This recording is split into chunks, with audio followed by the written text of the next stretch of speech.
Hello, I'm Robert Lachey, and welcome to the Black College Sports and Education Foundation podcast.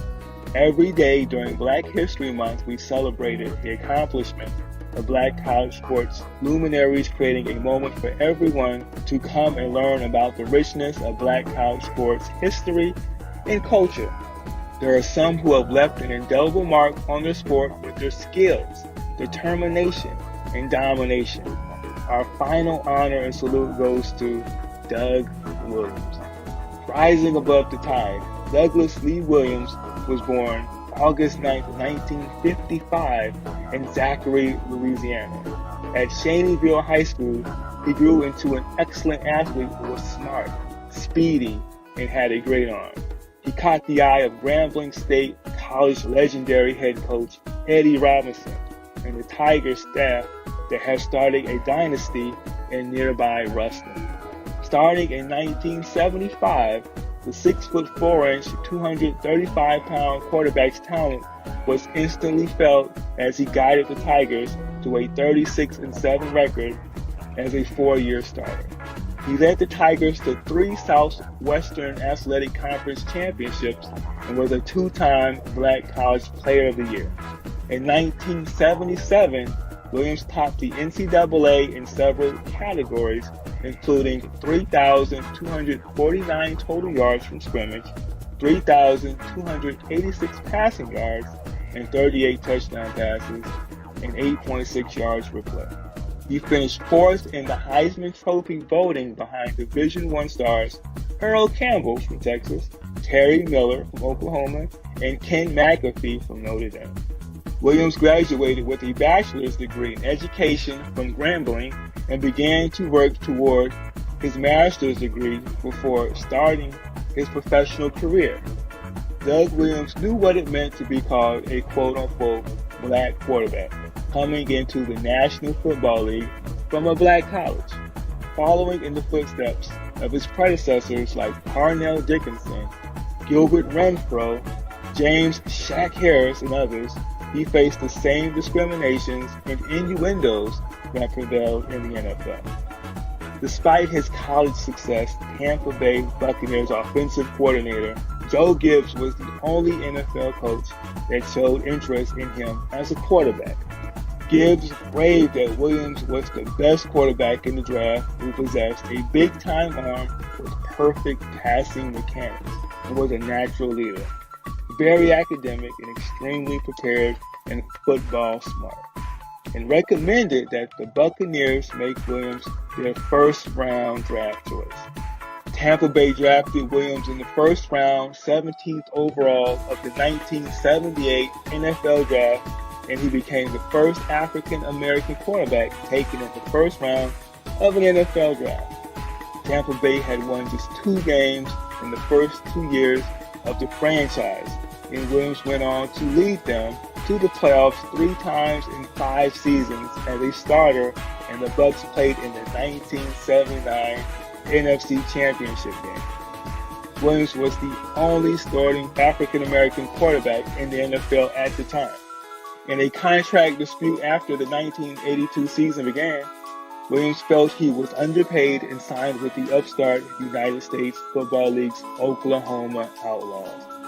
In 1984, Williams led the Outlaws in passing, 261 of 528 passes for 3,084 yards and 15 touchdowns.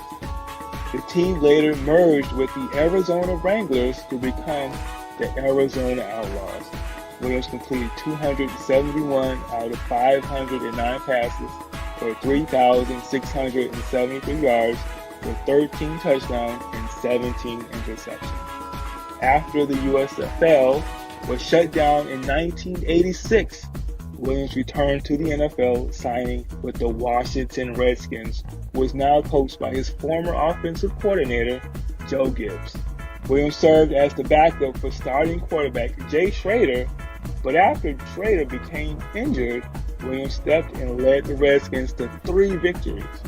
When the Redskins qualified for the playoffs in 1987, Williams, with his 94.0 passer rating, was chosen as the starter.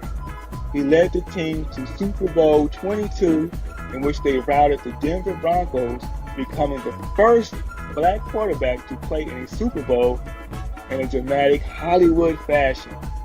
Williams led the underdog Redskins against the Denver Broncos and legendary quarterback John Elway.